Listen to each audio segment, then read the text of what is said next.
So last night when I was sleeping, I had a vision. I haven't had one in a while, so this one kind of caught me off guard. And then something happened afterwards once I woke up that I want to explain to you guys as well that actually bothered me more than what the vision did. Again, I don't know why I'm receiving these. I'm thankful that I am receiving these so that I can warn others. But anything that he shows me in my sleep or in visions has either come to pass or will come to pass, okay? So he's never given me anything that's not accurate. The only thing that hasn't come to pass yet is the earthquakes. So I know they're coming. I can feel it in the spirit that they're coming. Like, I'm not worried about it. And I know that there's going to be more issues with like tsunamis and hurricanes, like massive issues. I know that that's coming as well. Anyway, last night when I was sleeping, I had this vision where I was almost like following people that I didn't know, but I felt comfortable with them. Like I felt comfortable with them in my vision. And I was following them into like the middle of like nowhere. It was like the wilderness almost.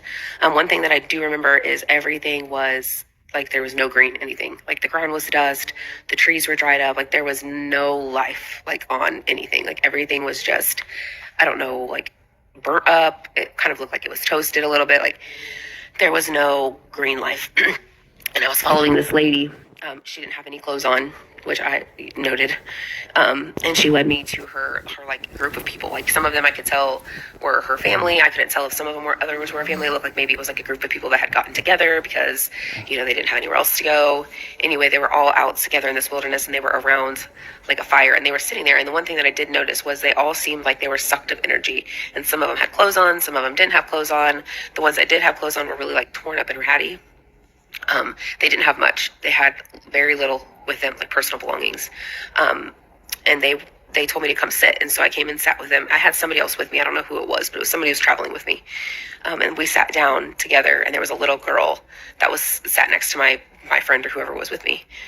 And they were passing around like a tiny little piece of food. Like it wasn't very big at all. And they were all taking like little nibble bites and passing it around. And we all got a little bite. And when my friend handed it to the little girl, she was so weak. She like could barely take it. And she just put it up to her mouth. She didn't even take a bite. And she just like laid down. Like she was just, I don't know how to explain. Just she wanted to just die. Like you could just tell like she wanted to just die. And so I knew that God was showing me some type of famine. This next part is why I'm so emotional. I woke myself up out of this vision because the little girl made me so upset. I'm sorry. As soon as I woke myself up, I co-sleep with my son. He's 2. He was crying in his sleep. He was crying out. He says, Mommy, I'm so hungry. And he was crying. Still alive, still kicking, sharing a pitiful crust between them. Share and share alike. Sharing and staring and staring and sharing and sharing. But are their spirits broken? Have they lost hope? You bet they have, because they are facing starvation. There's nothing left but beans. Beans? What am I saying? I mean bean. Now if it were 1 man and 3 beans. Well, but no. 1 bean and 3 men. Well, anyway, one nice thing, there are no bones in it. Just look at that miserable duck. Nothing but a bag of bones and feathers. Truly a picture of despair. Despairing duck. But Donald doesn't whimper. Donald doesn't give up. Shalom. First off, I want to start off by saying all praises, honor, and glory is due to Yahweh by Hashem Yahushai, by Hashem Rakakadash. Double honors to the elders and apostles of Great Millstone. Peace and mercy to the hopeful Eka. Preaching his word in truth and sincerity on the brother Tazabah, the Great Millstone, Arizona camp. Lord will with another video to edify. Alright, this is just a disclaimer. This is just being used for the purposes of, education. I don't own the rights to any of these videos, and I'm not making no money. All right, but what you just saw was a snippet from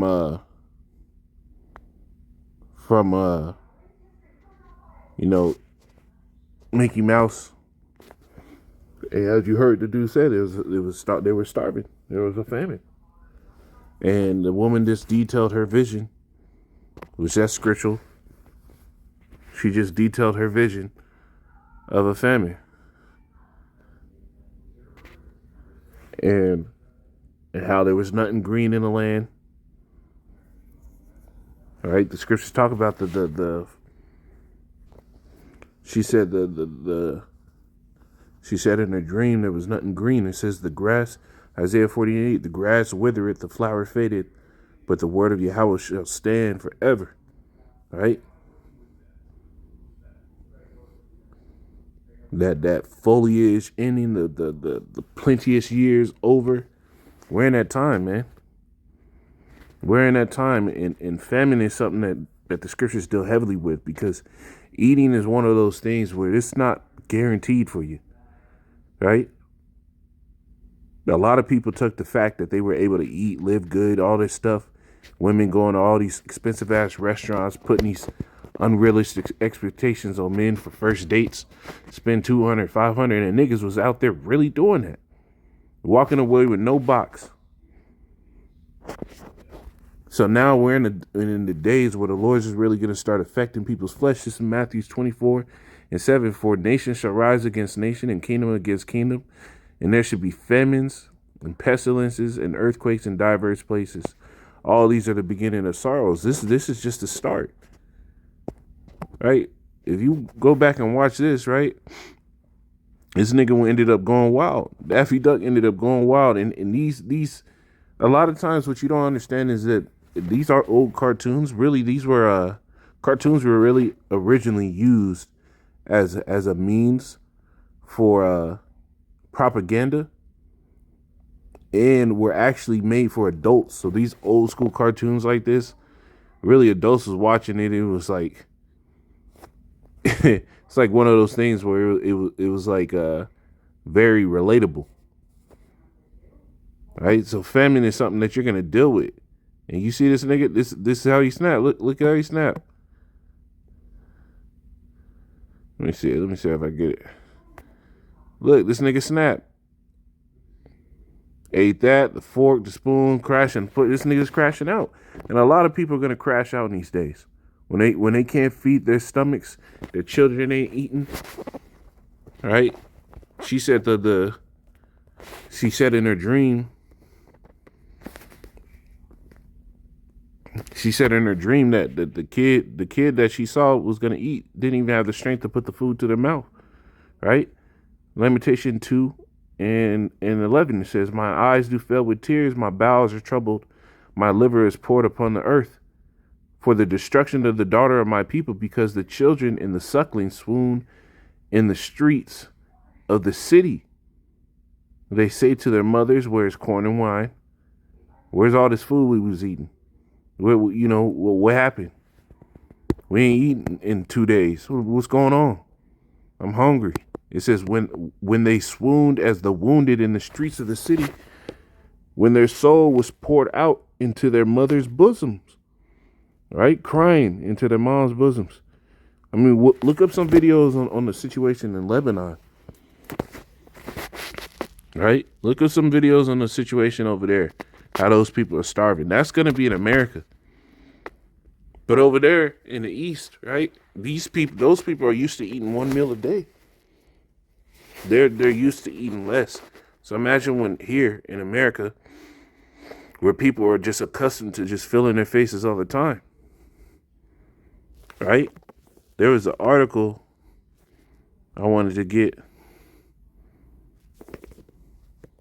Right, this is about the Russian famine, 1921 to 1922. It says the Russian famine of 1921 to 22, also known as the Povol-Zai famine, was a severe famine in the Russian Soviet Federate Socialist Republic that began in early spring of 1921 and lasted until 1922. The famine resulted from the combined effects of severe drought, the continued effects of World War I, economic disturbance from the Russian Revolution, the Russian Civil War, and failures in the government policy of war communism, especially Prodrazvostok.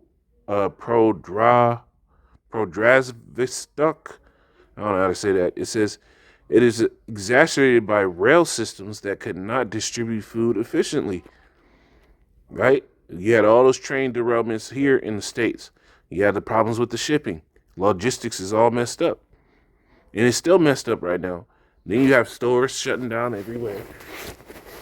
Right? Farmers having to sit here and throw away whole batches of everything.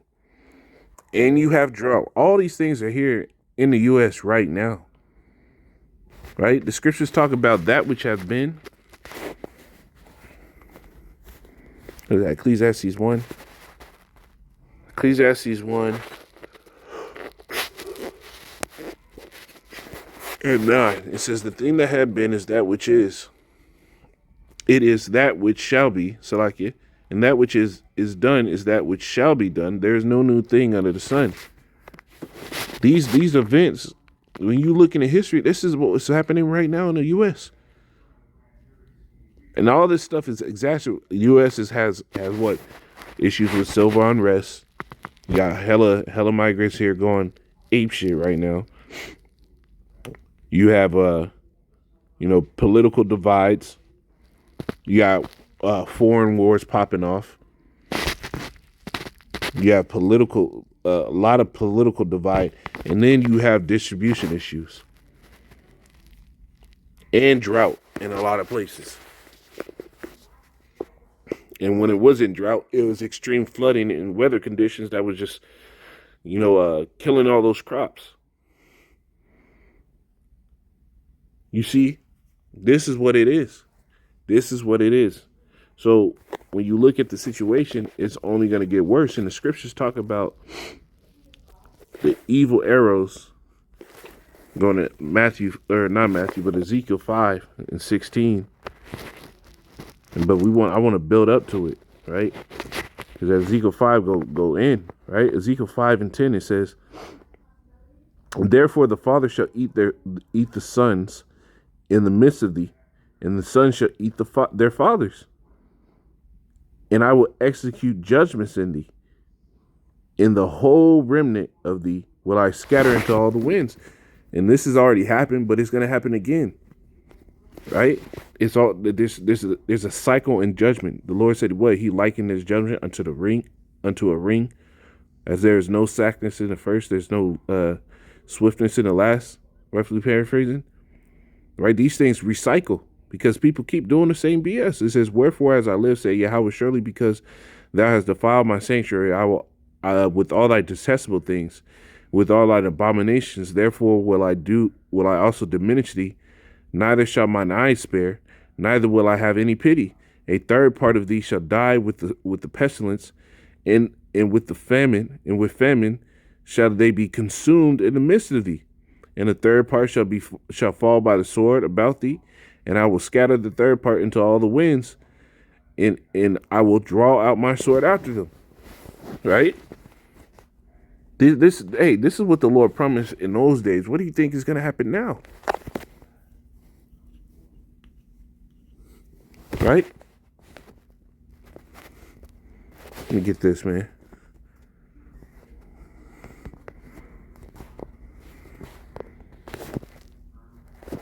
I want to pull this point out. Now, I said a third part will be scattered to the winds. Now, in these times, this is talking about something that already happened before, but in these times, right, when you go to 2nd Ezra, the 16th chapter, and I'll start at 28. It says, for of a city there should be left 10, and 2 of a field, which shall hide themselves in the thick groves and in the clefts of the rocks, as in an orchard of olives. Upon every tree there are left 3 or 4 olives, or as when a vineyard is gathered, there are left some clusters of them that diligently seek through the vineyard. Even so, in those days there shall be 3 or 4 left by them that search their houses with the sword. Right? It says, and the earth shall be laid waste, and the fields thereof shall wax old, for her ways and all her paths shall grow full of thorns, because no man shall travel therethrough. Right? That's in a time of upheaval and distress. When there's not going to be anybody just moving around. You think in a time of famine, people just going to be moving around? No, because you're under threat of you might be the meal. This is verse 13. It says, thus shall my anger be accomplished, and I will cause my fury to rest upon them, and I will be comforted, and they shall know that I am Yahweh, that I Yahweh have spoken it in my zeal, when I have accomplished my fury in them. Moreover, I will make thee waste and a reproach among the nations that are round about thee in the sight of all that pass by. So it shall be a reproach and a taunt and an instruction and an astonishment unto the nations that are round about thee, when I shall execute judgments in thee, in anger and in fury, and furious rebukes. I, Yahweh, have spoken it, when I shall send upon them the evil arrows of famine. You see, the Lord is going to shoot these things out. It says, which shall be for the destruction, and which I will send to destroy you. And I will increase the famine upon you, and will break your staff of bread. All right? The Lord is breaking that staff of bread. So I will send upon you famine and evil beasts, and they shall bereave thee, and pestilence and blood shall pass through thee. I will bring the sword upon thee. I, Yahweh, have spoken it. And the Lord is breaking that staff of bread. This is there's another one I wanted to get.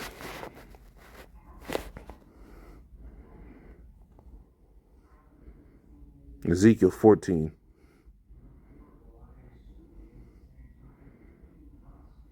Oh, here it is. No. Ezekiel 4 and 16. It says, moreover, he said unto me, son of man, behold, I will break the staff of bread in Jerusalem, and they shall eat their bread by weight and with care, and they shall drink their water by measure and with astonishment. Meaning what? Just like they was doing in that Disney clip. Slicing paper thin bread slices and splitting the bean. So what the woman said, they all had a small piece of food and everybody's taking a nibble. All right? It says that they may want bread and water and be astonished one with another and consume away for their iniquities. Because the scriptures tell you, he that perisheth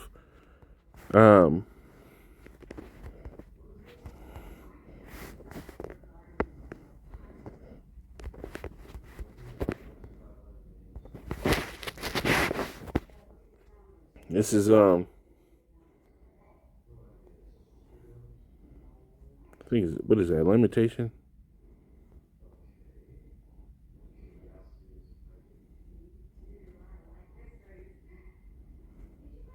I think it's Lamentation that I'm thinking of, man.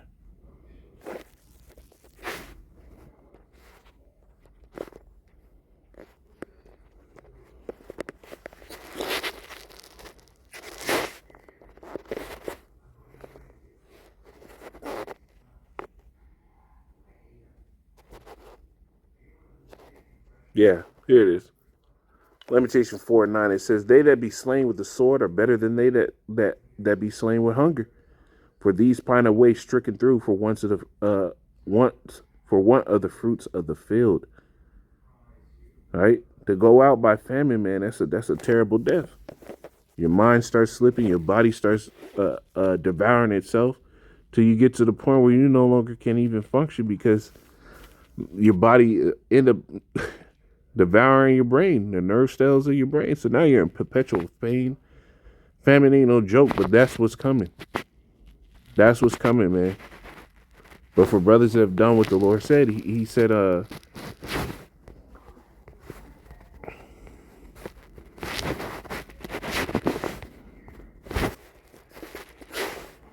this is Isaiah 60, I think it's Isaiah 65.